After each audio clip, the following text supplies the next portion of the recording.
세계 노동자의 노동 조건과 생활 수준의 향상을 목적으로 하는 유엔의 전문기관인 ILO, 즉 국제노동기구는 한국을 포함해서 187개 회원국을 보유하고 있는 국제기구입니다.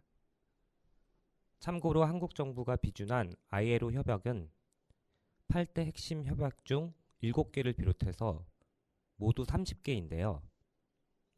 이 중 핵심 협약은 아동노동 금지, 고용차별 금지, 결사의 자유 보호, 강제노동 금지 등 4개 분야에 각 2개씩의 협약으로 구성됩니다. 그리고 이 핵심 협약은 경제협력개발기구 38개 회원국 중 32개국이 비준한 보편적 국제규범의 성격을 갖습니다. 따라서 한국 정부는 ILO 협약을 비준한 회원국으로서 국제규범을 준수해야 할 의무가 생기죠. 특히 3년 전인 2021년 4월에 우리 정부는 결사의 자유 보호와 관련한 87, 98호 협약을 비준하면서 이듬해인 2022년 4월부터 이 협약들은 국내법과 같은 효력을 갖게 됐습니다. ILO 핵심 협약인 결사의 자유에 관한 협약 내용은 간단 명쾌합니다. 노동자와 사용자 각각 원하는 방식과 내용으로 단체를 만들어서 대등하게 협상하고 행동할 수 있도록 법과 제도, 권력과 지위를 남용하지 말라는 기본 원칙을 이야기하는 것인데요. 한국 정부가 ILO에 가입한 지도 벌써 30여 년이 다 돼가지만 정부는 여전히 이 기본적인 원칙을 훼손하는 조처를 이어가고 있습니다. 얼마 전 ILO는 한국 정부의 노동조합 활동에 부당한 개입 여지가 있는 노동조합 및 노동관계 조정법에 대한 검토를 직접 요청했다고 하죠.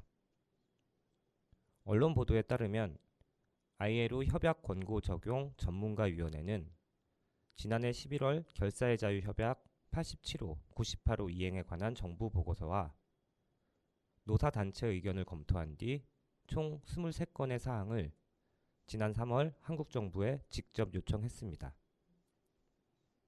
한국 정부는 2021년 해당 협약을 비준한 뒤 지난해 9월 처음으로 이행 보고서를 제출했는데요. ILO 전문가위원회는 회원국의 정부 보고서를 검토한 뒤 의견 혹은 직접 요청 등의 견해를 회원국에 제시할 수 있습니다. 여기서 직접 요청이란 말은 보통 기술적인 질문이나 추가 정보 요청에 관한 사항을 뜻하는 것인데요. 이는 회원국의 구체적인 개선을 요구하는 의견보다는 수위가 낮은 것으로 평가되지만 이번에 한국 정부가 받은 직접 요청은 단순한 정보 제공을 넘어서 구체적 조처를 취할 것을 요구하고 있습니다. ILO 전문가위원회는 우리나라 노조법에 대한 검토를 한국 정부에 요청하면서 이렇게 밝혔습니다. 파업의 정당한 목적을 좁게 해석하면 한국에서는 정부의 경제사회정책과 관련된 파업, 동조파업 등이 불법으로 간주된다는 점에 주목하고 있다면서 합법적인 파업 목적의 범위를 확대하는 개정을 환영한다고 덧붙였습니다. 또한 사용자 범위를 넓히는 개정 역시 관심을 가지고 주목한다면서 정부가 사회적 대화를 통해 현재 기업 중심 단체 교섭 체계에서 실질적으로 배제되어 있는 노동자들이 단체 협약을 통해 노동 조건을 정할 수 있도록 사용자 단체와 이들을 대표하는 조직 간의 자발적 교섭을 위한 기구의 개발 활용을 장려, 촉진하기 위해 국가 상황에 적합한 조처를 할 것을 요청한다고 밝혔습니다. 지난 21대 국회 본회의를 통과한 노조법 2조 개정안에는 노동쟁의 규정을 개정해서 합법적인 파업의 범위를 넓히고 실질적 지배력이 있는 원청 사업주도 하청 노동조합의 단체 교섭 의무를 지도록 사용자 범위를 확대하는 내용이 담겨 있었죠. 하지만 윤석열 대통령의 거부권 행사로 이 개정안은 결국 작년 12월에 폐기되고 말았던 걸 아마 청취자 여러분들도 기억하실 겁니다. 한국 정부가 결사의 자유협약을 지키려면 지난 국회에서 폐기된 노조법 2조와 3조 개정은 물론이거니와 정부가 노조 활동에 부당하게 개입하고 노조할 권리를 위축시키는 조처들 역시 당장 중단해야 할 것입니다. 특히 반월시아공단 노동자들 대다수에겐 노조할 권리는 여전히 그림의 떡입니다. 작은 사업장에서 일하는 노동자들에게도 쉽게 노조를 결성할 수 있고, 그래서 사용자를 상대로 교섭하고 단체 행동도 행사할 수 있는 권리가 실질적으로 보장돼야 합니다. 하지만 반월시아공단 노동조합 조직률이 3%에도 채 미치지 못한다는 사실은 노조할 권리를 엄두조차 낼 수 없는 작은 사업장의 현실을 적나라하게 보여주는 것이기도 합니다. 그래서 작은 사업장 노동자들은 나의 일터에서 더 나은 노동 조건을 누리기 위해 동료들과 뭉쳐서 목소리 내고 행동하기보다는 차라리 퇴사하고 다른 일터를 찾아다니는 험난한 과정에 또다시 몸을 싣습니다. 일하는 사람 누구나 노동조합을 만들 수 있고, 그렇게 만든 노조를 통해서 목소리 내고 행동할 수 있어야 일터에서의 권리를 실현할 수 있습니다. 부디 한국 정부가 노동자의 권리를 억압하고 훼손하는 일들이 없기를 바라면서 오늘 방송 시작해봅니다. 우리 춤을 추고 있어. 자꾸 내가 발을 밟아. 고운 너의 그 두 발이 멍이 들잖아. 난 어떻게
네, 월담의 노동이 수다 오늘 방송은 법무법인 원곡 조영신 변호사님과 함께 작은 사업장에서 일하는 사람들의 고민을 허심탄회하게 나눠보는 시간이죠.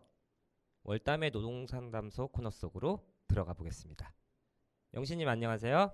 네, 단원 FM 청취자 여러분들 오랜만입니다. 여러분이 일터에서 마주하는 각종 고민과 궁금증을 월담의 노동상담소가 오늘도 속 시원히 해결해 드리겠습니다. 화이팅! 저는 반원시아공단 노동조합 월담에서 운영위원 그리고 집행위원으로 함께하고 있고요. 법무법인 원곡에 소속되어 있는 조영신 변호사입니다. 네, 조영신 변호사님 반갑습니다. 네. 생각해보니까 노동상담소 코너가 진짜 오랜만에 돌아온 것 같아요. 그러게요. 지난번 노동상담소 코너를 방송하는 날에는 한국노동안전보건연구소의 최민님이 네, 직업병에 대해서 이야기를 나눠주셨더라고요. 맞아요. 그 바람에 노동상담소 코너를 본의 아니게 한번 쉬었잖아요. 맞아요. 덕분에 저도 잠깐 쉬어갈 수 있어서 개인적으로는 이렇게 조금 좋았습니다. 그쵸? 아무튼 오랜만에 돌아온 월담의 노동상담소 코너도 너무 반갑고요. 영신님도 물론 반갑습니다. 네, 고맙습니다. 영신님, 네, 오늘 노동상담소 시간은 어떤 주제로 이야기 나눠주실 건가요? 오늘 노동상담소에서는 노동조합에 대해서 알아보려고 합니다. 아, 많은 분들이 노동조합, 노조라고 하면은 머리에 이렇게 빨간색 띠를 두르고 팔뚝을 들어 올리며 소리 지르는 네, 험상궂은 인상의 남성들이 이렇게 오와 열을 맞춰 앉아있거나 서 있는 그런 모습들을 떠올리실 수 있을 것 같아요. 맞아요. 미디어에서는 노동조합의 부정적인 모습들을 종종 내보내기도 해서 좀 그런 과격한 이미지를 떠올리시는 분들도 많을 텐데요. 그래서 노동조합이 뭔지, 왜 우리에게 노동조합이 필요한지를 꼭 노동상담소에서 이야기하고 싶었습니다. 네, 용현님은 혹시 노동 3권이 뭔지 아시나요? 글쎄요. 그러니까 한마디로 정의하기가 쉽지 않은 그런 질문인 것 같은데요. 일단 네. 노동자들이 자신의 노동 조건을 개선하기 위해서 이렇게 노동조합으로 뭉칠 수 있고 또 그렇게 집단적으로 모여서 사용자를 상대로 교섭할 수 있고 또 노동자들의 요구가 받아들여지지 않을 경우에는 파업에도 나설 수 있는 권리를 다 합쳐서 노동 3권이라고 말하지 않나요? 네, 정확합니다. 음, 네, 다시 말씀드리면 단결권, 단체 교섭권, 단체 행동권을 합해서 노동 3권이라고 하는데요. 네, 대한민국 헌법 제33조 제1항에서 규정하고 있는 헌법상의 권리입니다. 노동자들이 노동조합으로 뭉쳐서 사용자와 교섭을 하고 그리고 뭉쳐서 함께 행동해서 사용자를 압박할 수 있는 그런 권리를 뜻할 텐데요. 네. 이런 권리들을 왜 헌법에서 보장하고 있을까요? 또 질문이잖아요. 네네. 질문 이렇게 연이어하실 줄이야. 그러니까 노동 3권을 왜 헌법상 권리로 보장하고 있는지를 물어보시는 거죠? 네네. 이게 제가 취지에 맞게 잘 답변하는지는 모르겠지만 역시 오늘도 송곳 같은 질문만 쭉쭉 골라서 해주시네요. 네.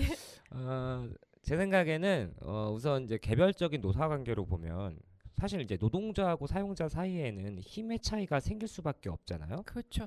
그래서 이제 노동자들이 집단적인 힘을 발휘할 수 있도록 그 헌법상 권리를 보장해야만 이 노동 조건 개선이라고 하는 그 목적도 실질적으로 달성할 수 있다고 본 게 아닐까요? 네, 네. 역시 네, 맞습니다.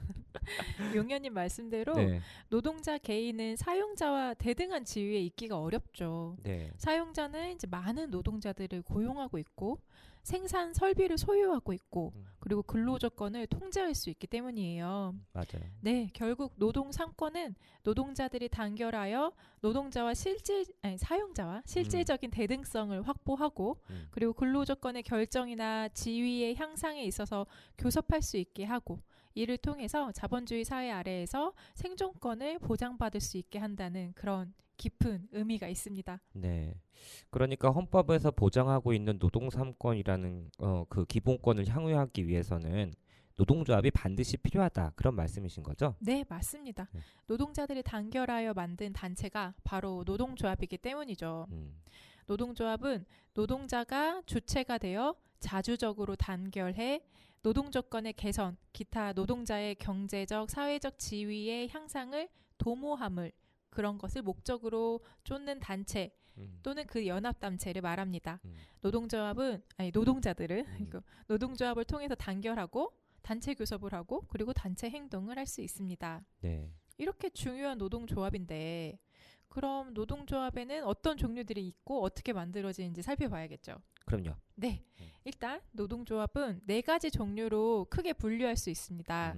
기업별, 직종별, 그리고 산업별, 지역 단위 노동조합으로 나뉘는데요. 기업별 노동조합은 가장 흔하게 떠올릴 수 있는 뭐 예를 들자면 네. 월담 주식회사 내의 월담 노동조합처럼 그런 한 기업 내에서 일하는 노동자들로 구성된 노동조합입니다. 네. 아무래도 한 기업 내에서 만들어지다 보니까 사용자와 노동자 사이의 관계가 밀접할 수밖에 없고 그래서 교섭이 쉽게 이루어질 수 있다는 그런 장점이 있습니다. 네. 그리고 직종별 노동조합은 기업이나 산업과 관계없이 같은 직종 혹은 같은 직업을 가진 노동자들이 형성하는 단체입니다. 많이 있는데요. 뭐 예를 들자면 배달 노동자들이 그 노동조합을 만들었어요. 라이더 네. 유니온이라고. 그리고 뭐 웹툰 작가 노조도 있고요. 뭐 인쇄공, 선방공과 같이 긴 역사를 가지고 있는 직종별 노동조합들도 있고요. 이런 노동조합들은 단체 내 결속이 강한 편이고 그리고 노동조합의 방향성도 명확해서 통일성도 높다는 그런 특징이 있습니다. 네. 네. 그리고 산업별 노동조합은 이제 동종 산업 종사자들이 직종과 기업을 초월해서 구성하는 조직인데요. 뭐 예를 들면 뭐 보건의료 노조, 뭐 대학 노조, 뭐 화물연대 이런 뭐 노동조합들인데요. 네. 아무래도 조직의 규모가 엄청 크고 그러다 보니까 파급력이 강하고 결국에 이제 교섭권도 강력하다는 그런 특징이 있습니다. 우리나라의 경우에는 97년 IMF 외환 위기의 여파로 대규모 정리해고가 이렇게 실시되고 막 여러 가지로 고용이 불안해지자 그 노조 교섭력의 강화가 필요하다는 사회적 분위기가 발생해서 그때부터 산별 노조가 설립되기 시작했다고 합니다. 그랬군요. 네, 이제 드디어 마지막으로 네. 네, 지역 단위 노동조합은 일정 지역 단위 안에서 만들어진 단체입니다. 월담 노조가 딱 이런 유형이죠. 그렇죠. 네, 네. 월담 노조는 반월시아공단 노동자들을 조직 대상으로 하고 있는 노동조합이니까요. 그렇죠. 뭐 이 밖에도 일반 노조라는 것들도 있습니다. 뭐 직종, 산업, 기업, 지역별로 노동조합을 만들기 어려운 노동자들이 조직하는 그런 노동조합인데 뭐 어르신 노동자들로 구성된 시니어 노동조합이나 뭐 이주 노동자 노동조합 이런 것도 뭐 일반 노조에 속한다고 보시면 될 것 같습니다. 네. 네. 영신님 말씀을 듣고 보니까 또 이런 궁금증도 생기거든요. 네. 우리가 언론에서 흔히 양대노총이라고 부르죠. 네, 그 네. 민주노총이랑 한국노총은 그럼 이 노동조합 유형 중에 어디에 속하는 건가요? 그 민주노총이나 한국노총은 위에서 설명했던 여러 종류의 그런 노동조합들의 연대체입니다. 네, 민주노총의 풀네임이 그 전국 민주노동조합 총연맹인데요. 총연맹. 네. 민주노총의 경우에는 2024년 현재 조합원 수가 120만 명이라고 해요. 어우. 이제 자체 추산 네. 조합원 수가 120만 명이라고 하고 뭐 가맹 조직만 해도 뭐 건설산업연맹, 공공운수노조, 공무원노조, 금속노조, 대학노조 뭐 엄청 많죠. 네. 네, 그렇습니다. 그러니까 내가 오늘 뭐 옆에서 같이 일하는 동료 노동자들과 함께 노동조합을 만들었다.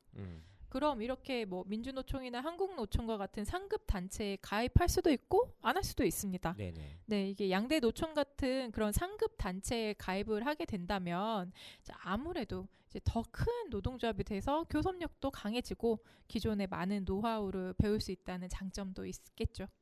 그렇군요. 여러 종류의 노동조합이 있다는 건 이제 잘 알겠는데요. 네. 특히 그 영신님이 앞서 잘 설명해 주신 것처럼 월담 노조는 아직 상급 단체가 없는 지역 노동조합이라는 사실도 단원 FM 청취자 여러분께서 기억해 주시면 좋을 것 같습니다. 네.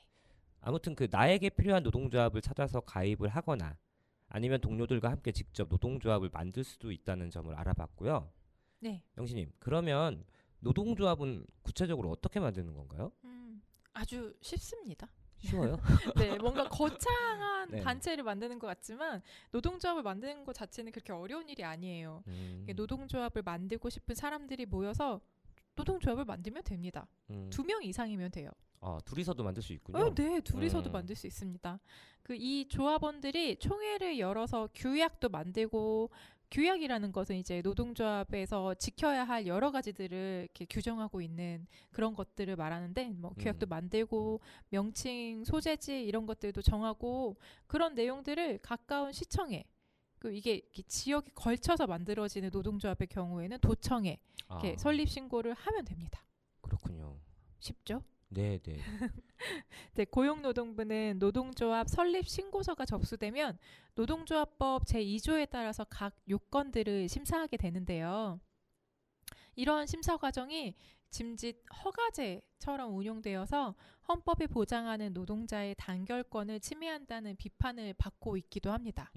네, 노동조합법 제2조 제4호에서는 다음 강목에 해당하는 경우 노동조합으로 보지 않는다라고 규정하면서 뭐 복리 사업만을 목적으로 하는 경우, 그리고 근로자가 아닌 자의 가입을 허용하는 경우, 그리고 정치 운동을 목적으로 하는 경우, 뭐 이런 경우들을 규정하고 있는데요. 네.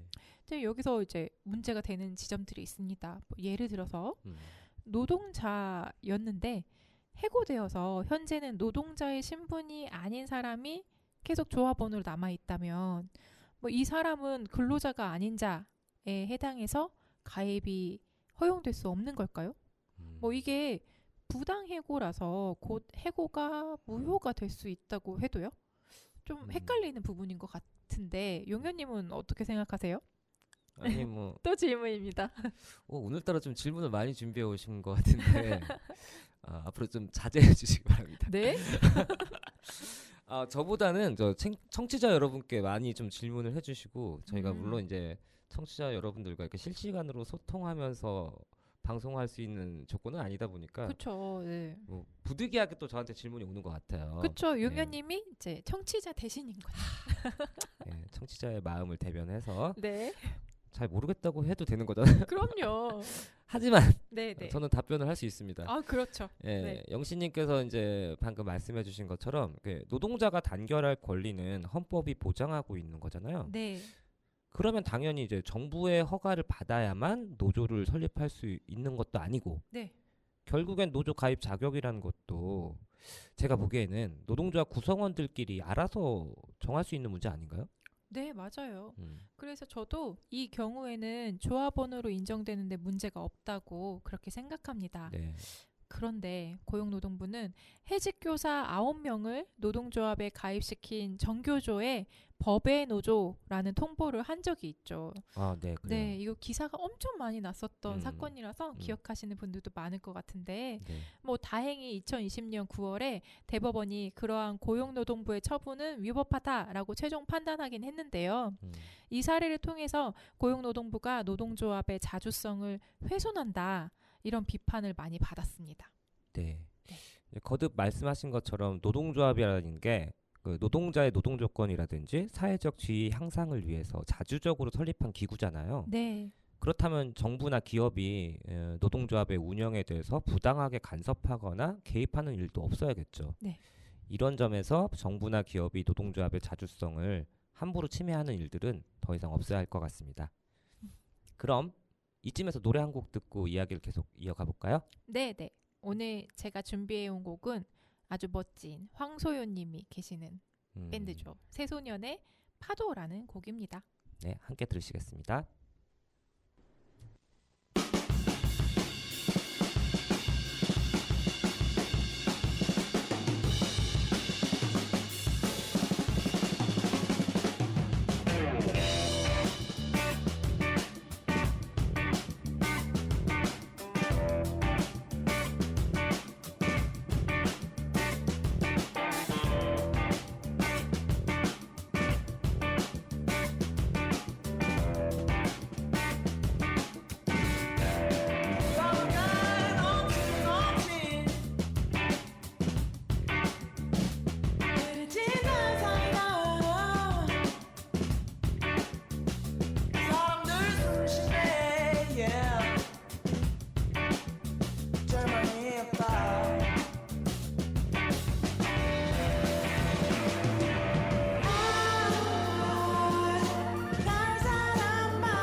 예, 함께 노래 듣고 오셨고요. 지금까지 노동조합을 어떻게 만드는지에 대해서 알아봤는데요. 그럼 이제 구체적으로 노동조합을 만들고 나면 무엇을 할 수 있는지 한번 알아보면 좋을 것 같아요. 네, 노동조합을 만들었는데 이제 뭘 하면 될까요? 그러게요. 일단 교섭을 할 수 있어요. 음, 사용자에 대해서 조합원들의 요구사항을 알리고 노동 환경 개선 혹은 임금 인상 음, 등을 요구하는 거죠. 뭐 거창한 게 아니라 아주 작은 것부터 할 수 있을 거예요. 네. 뭐 탕비실에 뭐 음료와 다과를 마련해 달라. 음, 화장실에 휴지를 비치해 달라. 뭐 휴게실에 담요를 비치해 달라. 뭐 이런 작은 것부터 시작할 수 있습니다. 네. 사소하지만 노동의 질을 높이는 데 중요한 요소들이니까요. 그렇죠. 뭐 더 나아가서는 상여금을 올려달라, 휴게 시간을 늘려달라, 노동 시간을 줄여달라, 뭐 각종 수당을 인상해달라 이런 요구, 그리고 더 안전한 일터를 만들기 위한 제도를 시행해달라는 요구, 이런 여러 가지 요구들을 할 수 있습니다. 네. 한 기업 안에 노동조합이 여러 개인 경우도 있을 수 있거든요. 네, 이런 경우에는 단체 교섭을 할 수 있는 창구를 단일화하는 그런 절차도 진행해야 합니다.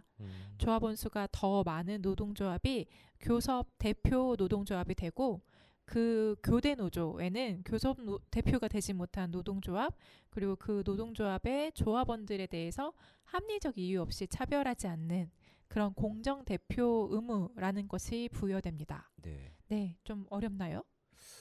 예, 좀 어렵긴 하네요. 그러니까 네. 교섭 창구 단일화라는 네, 네. 절차가 있는 거군요. 네, 예. 네, 그렇습니다. 아무래도 여러 개의 노동조합이 있는데 그 노동조합이 각자 이렇게 사용자에게 요구를 하고 그리고 교섭을 하자고 하기에는 사용자가 너무 많은 비용이 들 수 있죠. 그러면 그리고 이제 노동자들의 경우에도 각자의 노동조합에 따라 이렇게 조건들이 달라지는 그런 혼선이 빚어질 수도 있으니까 그러다 보니까 교섭 대표 노동조합 줄여서 교대 노조라고 하는데요. 이런 제도들이 운영되고 있는 겁니다. 네. 이제 한 기업 안에 노동조합이 여러 개일 수도 있다는 점이 낯선 분들도 계실 텐데요. 굉장히 많은 기업에 복수 노조들이 있습니다.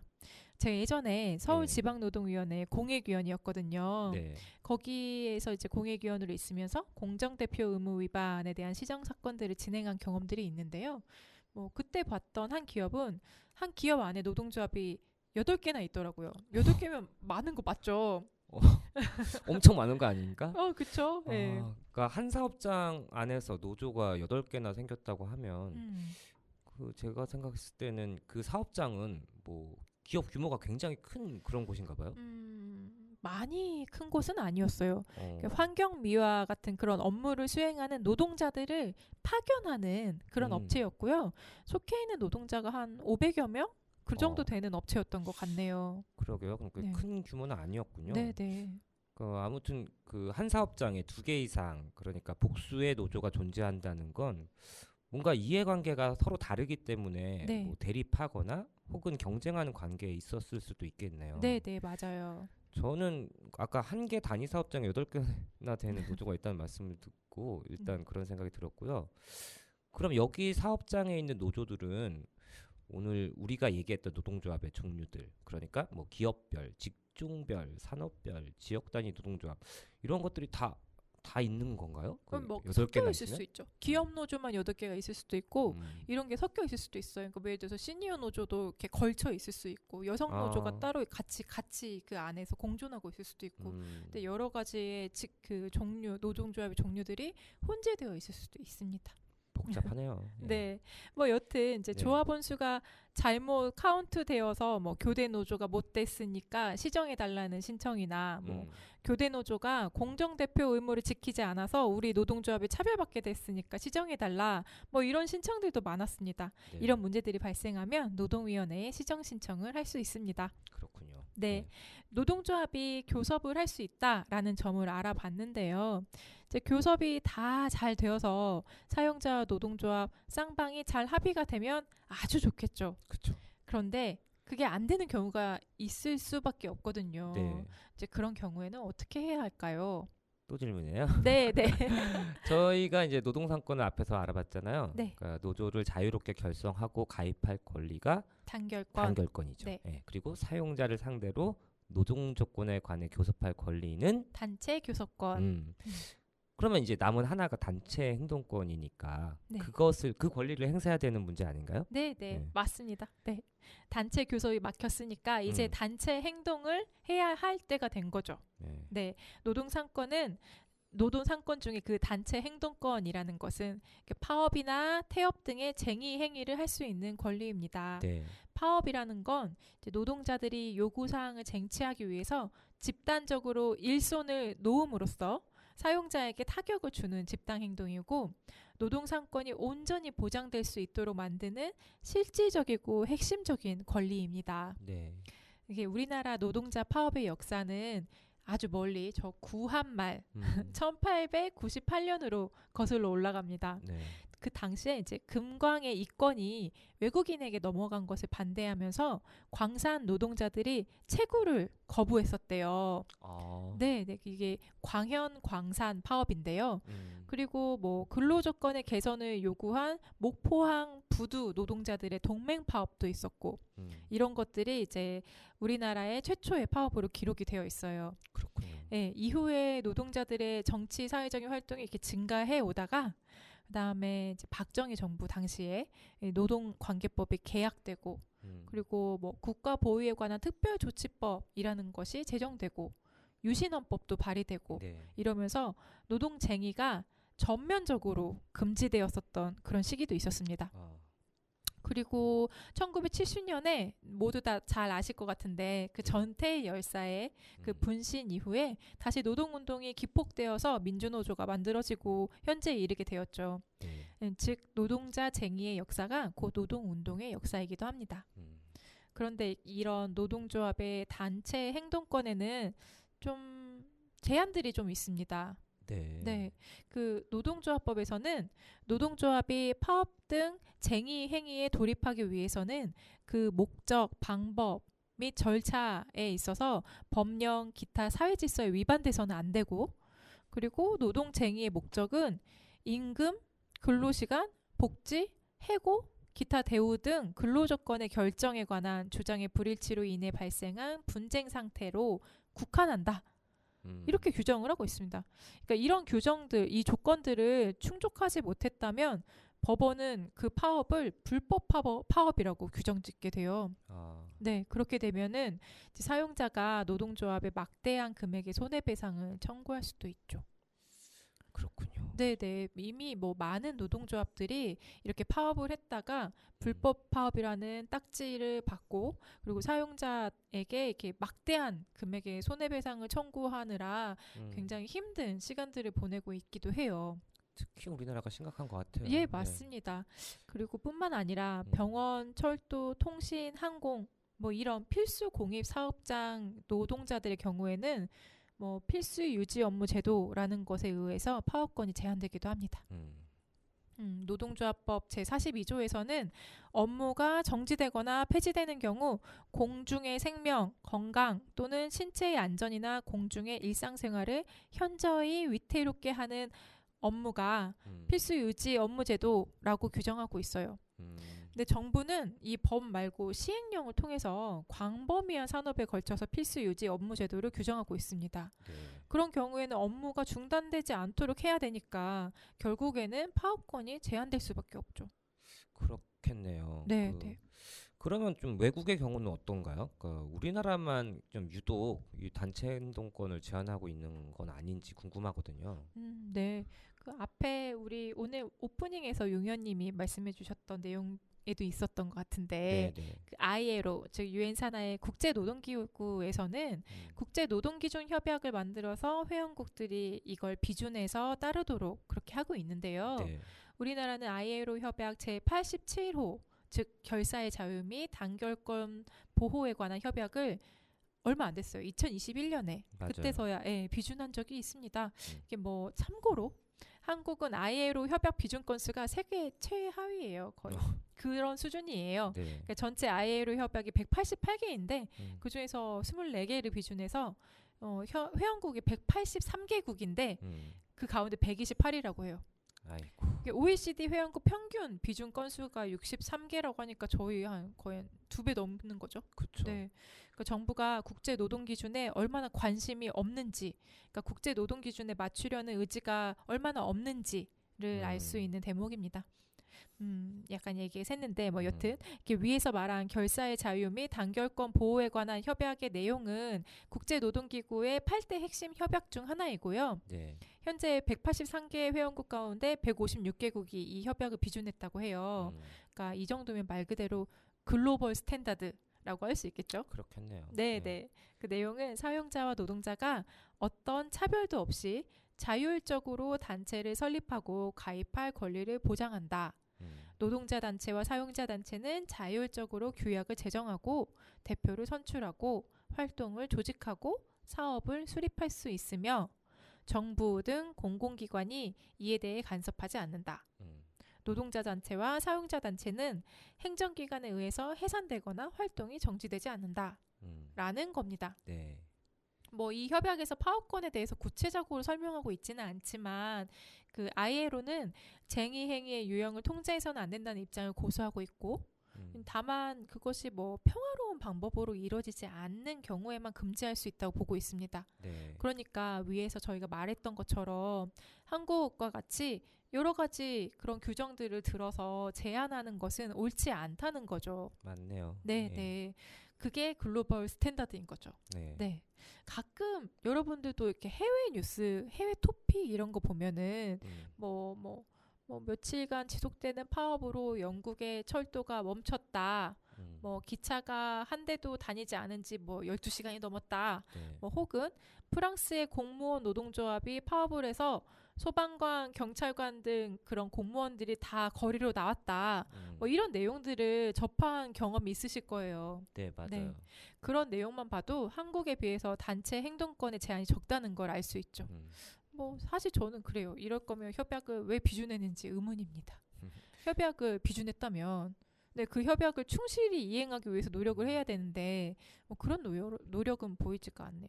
맞아요. 네. 그러니까 뭐 그때 뭐 그런 얘기도 있었잖아요. 뭐 정부가 그 협약을 마지못해 비준했던 이유도 뭔가 통상 압력 등 이런 문제 때문에 비준을 한 거다라는 얘기도 있었고 뭐 지금 현재 정부가 보여주는 행태를 보면 네. 마지못해 비준한 건 맞는 것 같아요.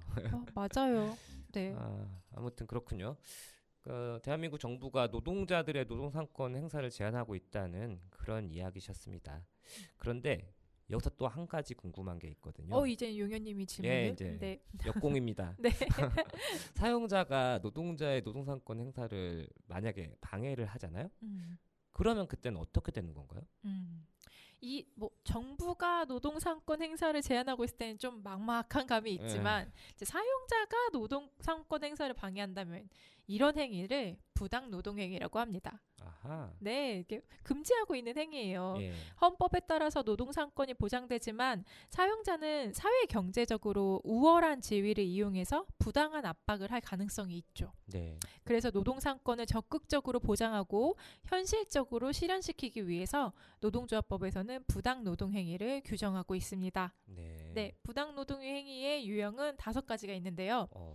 노동자가 노동조합에 가입하거나 노동조합을 조직하려고 했다는 이유로 불이익을 주는 행위. 그리고 뭐 노동자가 어느 노동조합에 가입하지 않거나 탈퇴할 것을 고용 조건으로 하는 행위.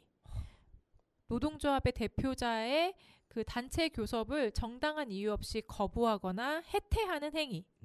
그리고 노동자가 노동조합을 운영하는 것을 지배하거나 개입하는 행위. 네. 마지막으로 노동자가 정당한 단체 행위에 참가한 것을 이유로 불이익을 주는 행위. 이런 것들을 부당 노동 행위라고 합니다. 네. 이런 행위들이 발생하면 노동위원회에 구제 신청을 할 수 있어요. 고소를 할 수도 있습니다. 네. 이런 부당 노동 행위를 한 자는 3년 이하의 징역 또는 3천만 원 이하의 벌금에 처해질 수 있다고 벌칙도 다 규정되어 있습니다. 네. 그렇군요. 그런데 용현님, 네. 여기서 또 질문. 오늘 질문이 유독 많긴 하네요. 제가 진 것 같아요. 카운트를 해보면은.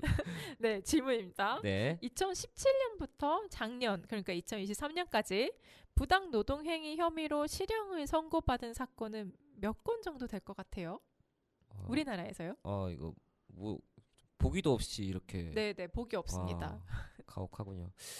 그냥 제 직감적으로는 굉장히 많을 것 같아요. 왜냐하면 이제 우리나라가 워낙에 노조하기가 척박한 환경이잖아요. 네, 맞아요. 네. 뭔가 이렇게 정부에서도 그렇게 노동상권을 제한하고 있는데 사용자는 또 어떻겠어요? 그러니까요. 그쵸? 예. 그럴 것 같죠. 많을 것 같아요. 예. 그런데 놀랍게도 단 8건이라고 합니다.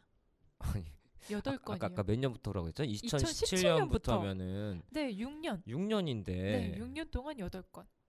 단 8건. 한 해에 한 건꼴로 처벌받은 거네요. 네, 맞아요. 너무하다. 맞아요. 정말 네. 너무하죠. 이제 같은 기간 동안 고용노동부에 부당 노동 행위로 신고된 건수는 5,468건이었대요. 신고된 것은 네. 5,000건이 넘은 거예요. 음. 근데 그 중에서 0.1%면 실형 선고가 이뤄지고 있는 거죠. 그렇군요. 네. 그 5,468건 중에서 노동부가 혐의를 인정해서 검찰에 기소 의견으로 송치한 건은 861건이었고 검찰이 정식으로 기소한 건은 93건이래요. 네. 그 중에서 단 8건만 1심에서 실형을 선고받았고 뭐 33건은 집행유예를 받고 나머지는 벌금만 받거나 뭐 무죄로 선고됐다고 합니다. 그래서 이렇게 뭐 어떤 기업인이 네. 뭐 부당 노동 행위로 처벌을 받게 되면은 그게 큰 뉴스가 되는 거였군요. 네, 정말 1년에 한 건 많아봤자 2건이기 때문에 얼마 전에 이제 파리바게트 관련해서 부당 노동행위가 문제가 그렇죠. 되고 기사가 엄청 많이 났었는데 맞아요. 이게 굉장히 신고하는 건수는 많은데 거기에 비해서 거의 인정이 안 되고 있는 거죠. 정말 극히 드문 케이스였군요. 네, 맞아요. 네. 그러니까 부당 노동 행위에 대해서 정해진 벌칙, 그러니까 3년 이하의 징역 또는 3천만 원 이하의 벌금에 처해질 수 있다는 규정은 노동관계법에서 정해놓은 벌칙 중에서 가장 높은 수위의 그런 벌칙입니다. 그러니까 비슷한 벌칙에 해당하는 죄는 직장 내 괴롭힘 신고자 혹은 피해자에 대한 불이익 처우를 했을 때의 벌칙 이 정도인데요. 네. 대부분 이보다는 약한 벌칙이 예정되어 있습니다. 그리고 뭐 임금체불 같은 경우에는 반의사 불벌죄라고 해서 피해자의 명시적 의사와 다르게 공소를 제기할 수 없습니다. 그러니까 이 얘기는 합의를 하는 경우에는 공소 제기가 안 된다는 얘기예요. 그런데 부당노동행위는 반의사 불벌죄도 아닙니다. 합의를 해도 공소 제기가 가능해요. 그러니까 강력하게 처벌하는 규정이라는 거죠. 네. 그런데 이렇게 강력하게 처벌한다는 것은 그 부당 노동행위라는 그 행위, 그 범죄 자체가 중죄라는 거잖아요. 그렇죠. 네, 중한 죄니까 강력하게 처벌하겠죠. 그런데 오히려 이렇게 처벌이 강력하기 때문에 기소조차 안 하고 있는 네, 봐주기식 수사가 횡행하고 있다는 게 이제 정말 큰 문제인 것 같습니다. 말도 안 되는 일이네요. 네, 법제도가 아무리 그 엄격하게 그런 처벌 규정을 가지고 있다고 해도 현실에서는 그게 아예 작동이 안 되는 거니까. 네, 맞아요. 거의 대부분 그러니까 99%가 99.9%가 아니고 99.9%가 그러니까요. 인정이 안 된다는 거죠. 아니 그래서 6년 동안 단 8건만 뭐 처벌을 받는다는 것은 네. 누가 보면은 다른 나라에서는 와 한국이라는 나라는 산업 평화가 굉장히 잘 정착된 모범적인 국가구나 이렇게 오해할 수도 있겠어요. 그러게요. 네. 아주 심각한 오해인데요. 실태를 보면은 전혀 다른데. 그러니까요. 네. 아무튼 뭐 사용자가 노동자의 노동 상권을 이렇게 방해하게 되면은 부당 노동 행위로 강력히 처벌할 수 있는데 실제로는 한국 사회에서 부당 노동 행위로 처벌받는다는 게 좀처럼 쉽지 않다는 그런 말씀이셨고요. 네. 한 번 더 제가 또 한번 질문 공세를 한번 해볼까요? 궁금한 게 생겼거든요. 네. 청취자를 대신해서 또 대신 질문해 드립니다. 네. 오늘 저희가 노동조합에 대해서 이야기를 나눴는데 이 약간 좀 비슷하면서도 다른 게 있는 것 같더라고요. 그 노사협의회라고 있잖아요. 네. 노사협의회는 그럼 노동조합이랑 뭐가 다른가요? 일단 노사협의회는 노동자와 사용자가 구성하는 상시적인 협의 기구입니다. 말 그대로 노사협의 기구인데 근로자 참여법에 따라서 30인 이상의 사업장에는 의무적으로 설치해야 되는 기구이고요. 네. 노동조합이 있거나 없거나 그 여부와는 무관하게 30인 이상 사업장에는 꼭 노사협의회를 설치해야 됩니다. 노사협의회의 의제는 이제 공동사용 시설이나 작업 환경 개선 직무 훈련이나 고충 처리에 관한 것들인데요. 네. 노동조합이 임금이나 근로시간 같은 근로 조건의 개선에 관한 그런 사항에 대해서 의제로 삼을 수 있는 것과는 좀 차이가 있습니다. 그러네요. 네.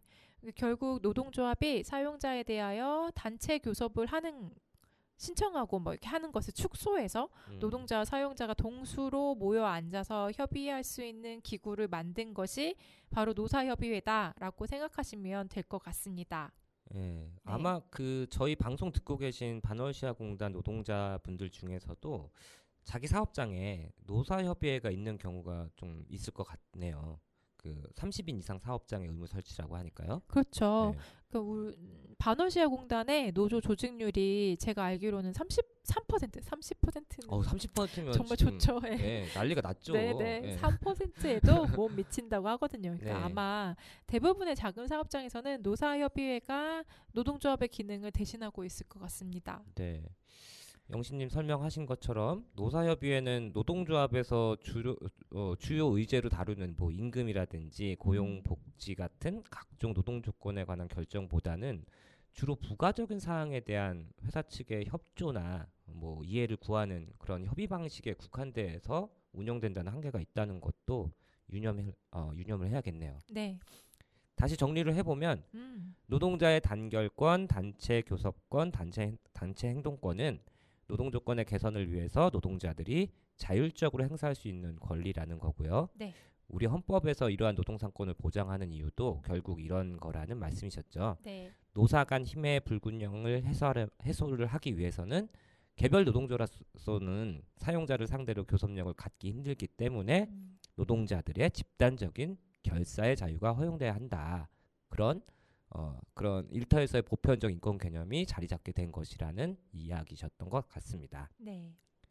자, 그럼 오늘 월담의 노동상담소 시간은 이렇게 마치면 될까요? 네. 오랜만에 해서인지 네. 굉장히 시간이 빨리 지나간 것 같은 그런 느낌이 드네요. 예, 서로 이제 오가는 질문 공세 속에서 좋은 것 같은데요. 준비되지 않은 이야기들도 나누고 저도 좋은 것 같아요. 네, 사실 좋으니까 앞으로 더 많이 질문을 해야겠어요.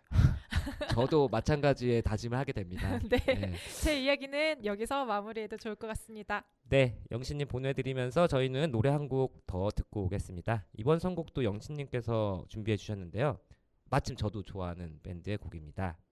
언니네 이발관의 아름다운 것 함께 들으시겠습니다. 영신님 오늘도 고맙습니다. 네, 청취자 여러분들 다음에 또 만나요.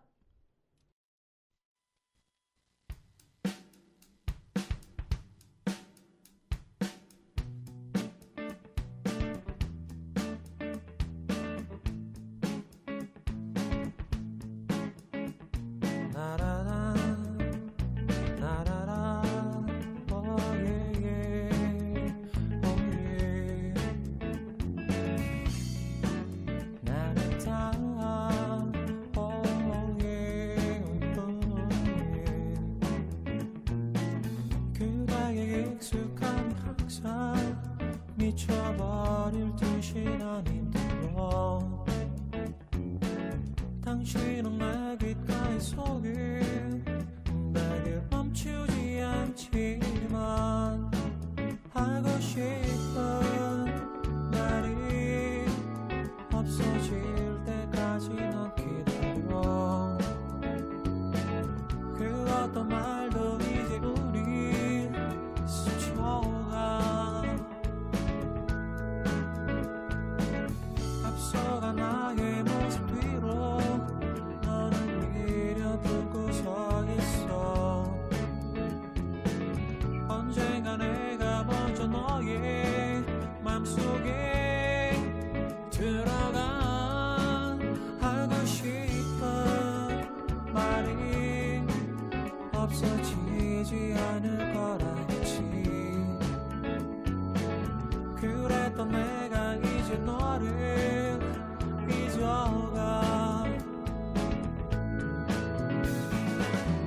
살아야겠다는 말 난 싫은데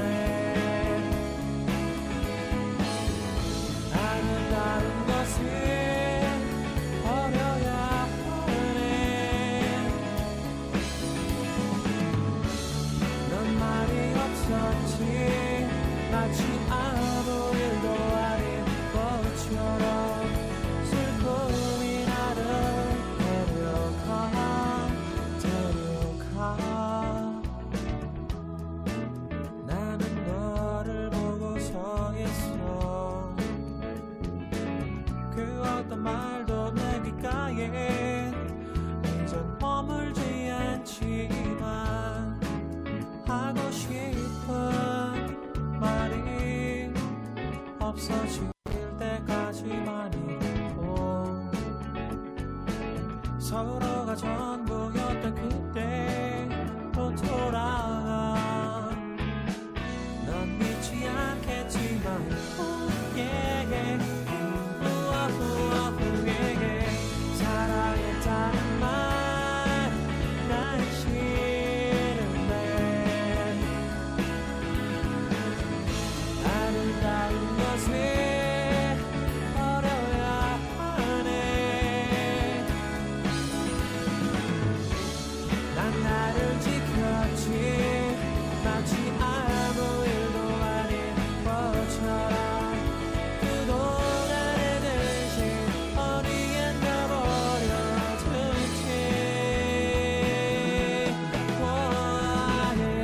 사랑했었나요? 사랑했나요?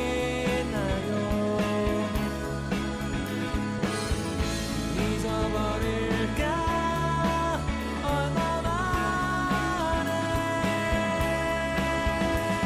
너 말이 없는 나에게선 또 무엇을 더 바라는가. 슬픔이 나를 데려가.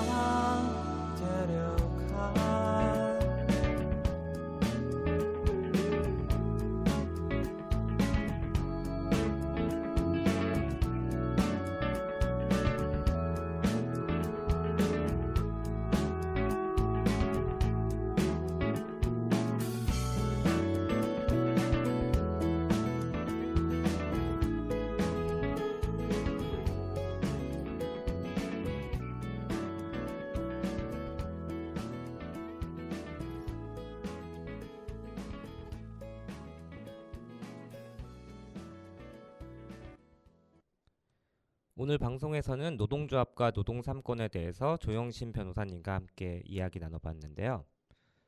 계속 말씀드렸다시피 한국 정부는 모든 노동자에게 노조할 권리를 제대로 보장하지 않고 있습니다. 그러면서 최근 들어서는 대통령이 나서서 특수고용, 플랫폼, 작은 사업장 노동자 등 노동권의 사각지대에 놓여 있는 노동자들을 위한 노동약자 지원법을 만들겠다느니 노무 제공자를 위한 공제회를 만들겠다느니 하면서 취약 노동자 보호 방안을 마련하겠다고 밝히고 있습니다. 사실 이번 정부 들어서 자꾸만 노동약자, 미조직 근로자, 그리고 노동시장 이중구조 같은 얘기들이 계속해서 흘러나오고 있는데요. 정부가 이렇게 노동약자를 강조하는 이유는 다른 한편에 노동시장 강자를 상정하고 있다는 말일 텐데요. 정부가 지목하는 노동시장 강자는 이른바 조직노동이라고 부르는 민주노총, 한국노총 같은 양대 노총을 뜻합니다. 결국 노동조합은 꿈도 꿀 수 없고 그래서 노동권을 제대로 누릴 수 없는 수많은 미조직 노동자들에게 노동시장 강자의 기득권이 근본적인 문제라고 넌지시 말하고 있는 겁니다. 그러면서 정부는 하청 노동자, 특수고용, 플랫폼 노동자도 진짜 사장인 원청 사용자를 상대로 교섭할 권리를 보장하는 그런 노조법 개정안에 대해서는 극명한 반대 입장을 고수하고 있습니다. 이렇게 모든 일하는 사람들에게 스스로 뭉쳐 싸울 수 있는 제도적 근거를 마련하는 일엔 완강히 반대하면서 노동약자 지원법 제정, 공제의 설치 등 시혜성 정책만 내놓는 것이 과연 결사의 자유 등 ILO 협약을 비준한 정부가 해야 할 일일까요? 한국 정부가 ILO 협약을 비준한 것은 국내 노동 기준을 후퇴시키지 않겠다는 정치적 약속이기도 합니다. 특수고용, 플랫폼, 프리랜서 등 노동자로 호명되지 못하는 일하는 사람들, 그리고 사업장 규모가 작다는 이유만으로 일터에서의 권리가 배제되거나 유예되는 작은 사업장 노동자들이 한국 사회엔 너무나도 많습니다. 이렇게 다양한 노동자들이 노동권을 보장받기 위해서는 노조할 권리가 무엇보다 절실합니다. 오늘 월담의 노동의 수다 44회 방송은 이것으로 마칠까 합니다. 함께해 주신 청취자 여러분 고맙습니다. 지금까지 저는 임용현이었고요. 다음 이 시간에는 공단 뉴스와 함께 찾아뵙겠습니다. 오늘도 안전하고 건강한 하루 되십시오.